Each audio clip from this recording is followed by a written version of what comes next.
brief presentation on how to think about building your questionnaire and writing your questions when you're designing a data collection tool that you're going to be using in a survey.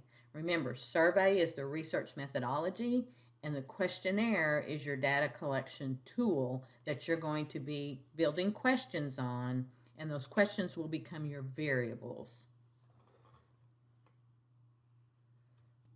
First of all, what I'm presenting here is really based on the information in the resources that I provided, titled The Nuts and Bolts of Creating Questionnaires. This is information that was taken from a research text many years ago, and it's still very, very, very valid and accurate. I've got that in the resource folder on the D2L, but I'm also going to add it to this module I'm creating, Let's Build a Questionnaire. So grab that resource when you're building your questionnaire, because it's just very succinct, very straight, and tells you how to consider writing your questions as you're creating them. You have to begin with your research question or questions, or if you have a hypothesis. You have to begin with that, because that right there is going to drive the decisions you make on the questions that you're going to ask your respondents, okay? So you have to finalize that research question, and then you have to determine what type of questions you need to ask and identify which type of variables you need to collect information on. You can write your own questions.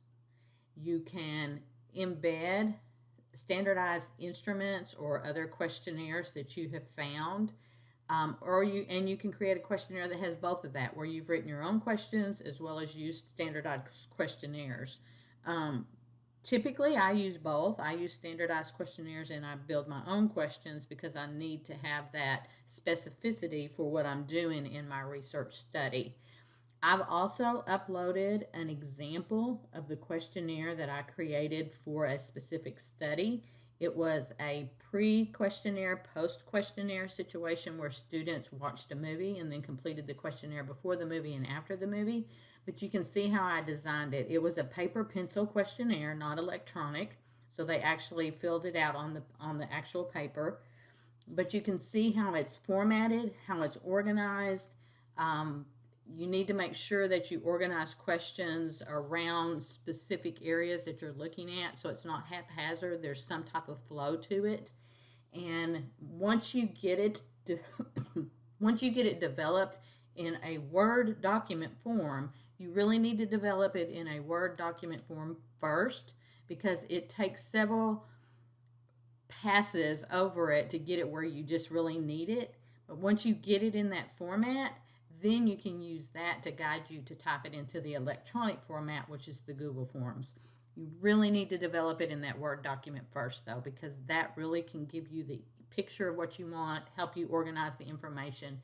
Then you just transcribe it into the Google Forms to create into an electronic document.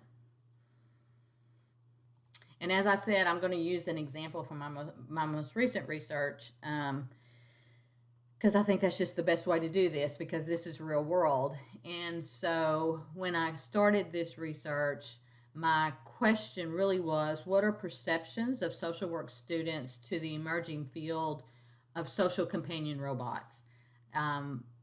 I've done many literature reviews. I have all of this information about this. So I wanted to implement something to kind of get a baseline exploratory. What are social work students' perceptions of using these social companion or social assistive type of robots? So I implemented a study where I created a pre-questionnaire, I created a post-questionnaire. In between, they watched a specific movie. So when I created my questionnaires, I had to think about what I was looking for. I'm interested in their perceptions, but I also had to think about what other factors would impact their perceptions and help me make sense out of their perceptions. So when you create a questionnaire, you're actually creating questions that are going to capture data for a variety of variables that will then help give substance and context to the question that you're actually asking. So when I designed my first questionnaire, I wanted to capture the information about had they had exposure to any robot entities, either in real life or in movies or in books, because if I understood that, it would help me understand their perceptions. Somebody who's never had exposure or who only has negative exposure may not feel comfortable with a social companion robot, as opposed to somebody who maybe is in a robotics club or who's had more experience. So I wanted to capture that. I wanted to capture their perceptions of how they think social work education should start incorporating this human robot interaction. We know that this is emerging, and this I actually did this study a couple years ago, so it was right pre-COVID, and since COVID, these entities have just gone into have just been emerged into long-term care, healthcare settings, and things like that. So it's even more relevant now. But I wanted to capture their perceptions then.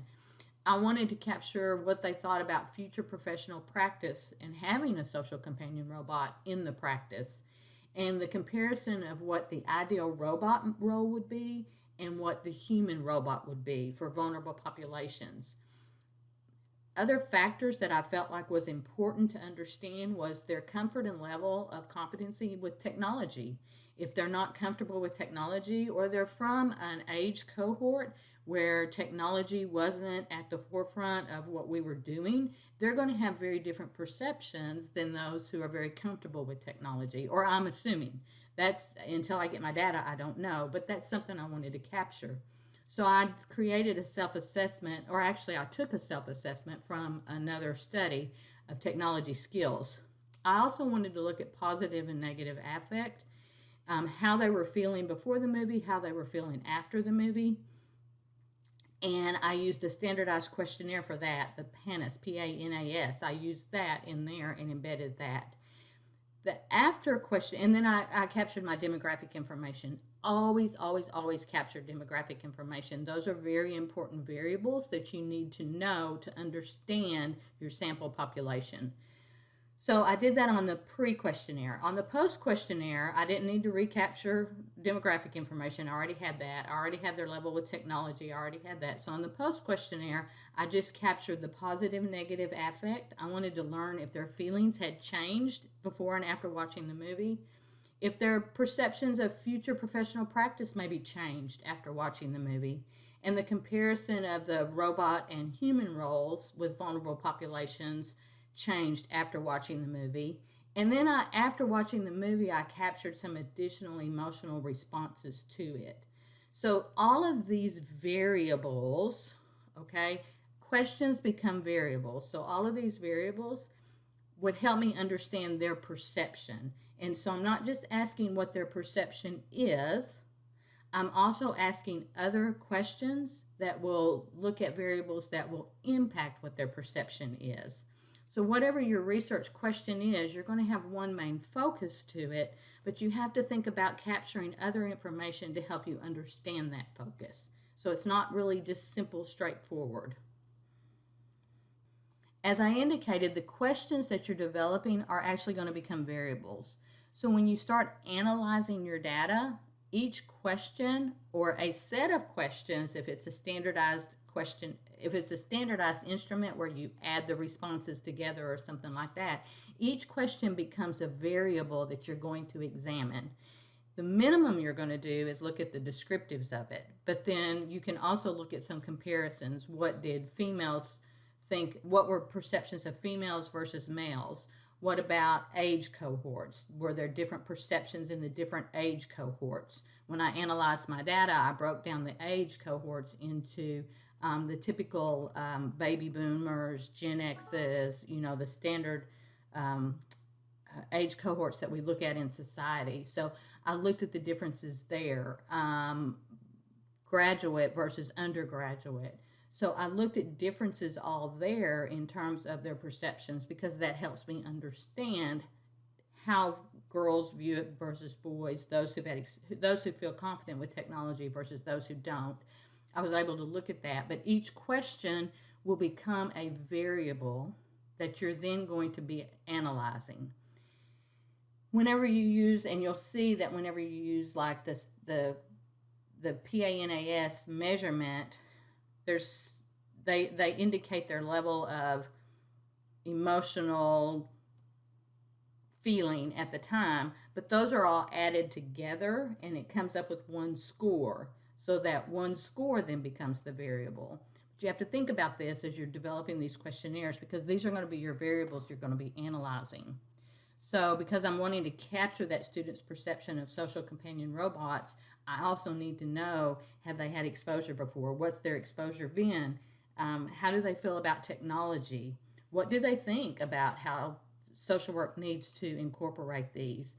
The movie is the intervention. In this particular study, I actually provided an intervention. And the movie was, in essence, the intervention. I wanted to know their perceptions before, and I wanted to know their perceptions afterwards.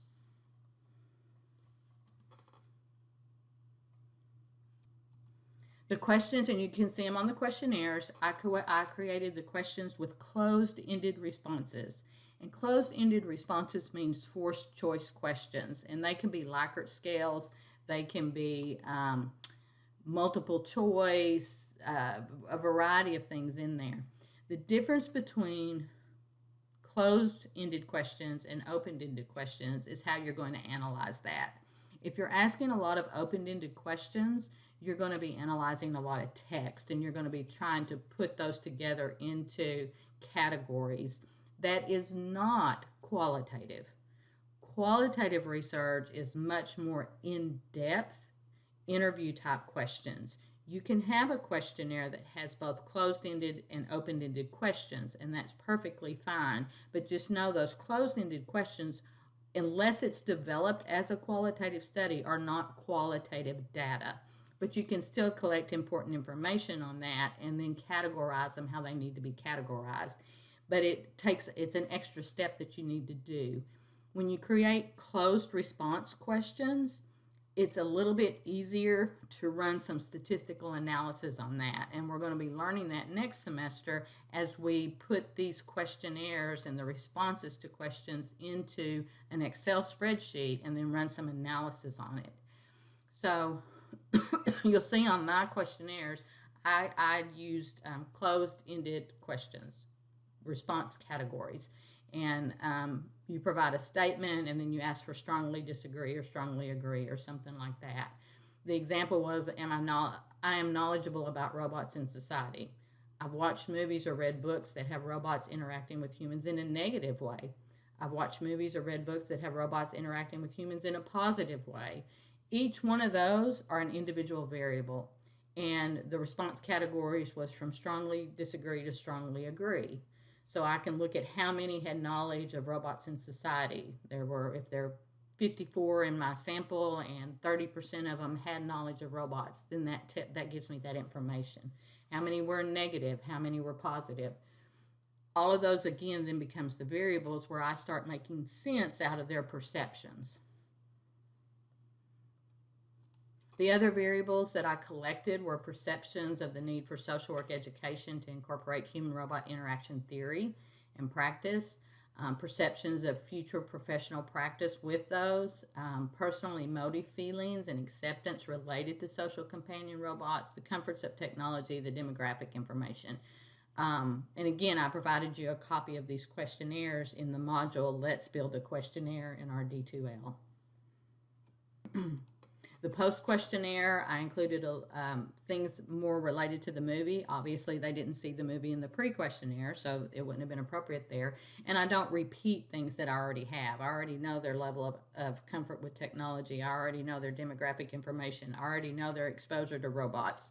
So the post-questionnaire has a different organization to it than the pre-questionnaire because I'm looking at different things there, and I already have my basic variables in that pre-questionnaire, and I don't need to recapture those in the post-questionnaire.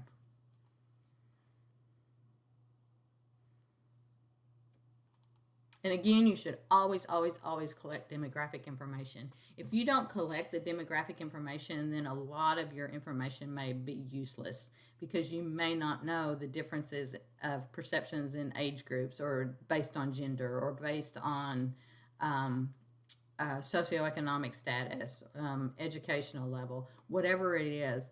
So always, always capture those demographic variables that are going to be important for you to make sense out of who your sample population is and their perceptions or whatever it is you're measuring.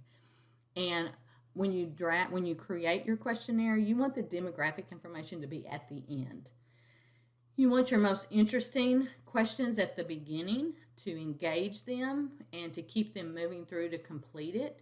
You don't want boring questions at the beginning. You want to keep your respondent engaged so they'll go from beginning to end and complete your questionnaire in its entirety. So put those demographic information at the end. And then that way they'll be going through the exciting part, and then they'll just automatically fill in that demographic information.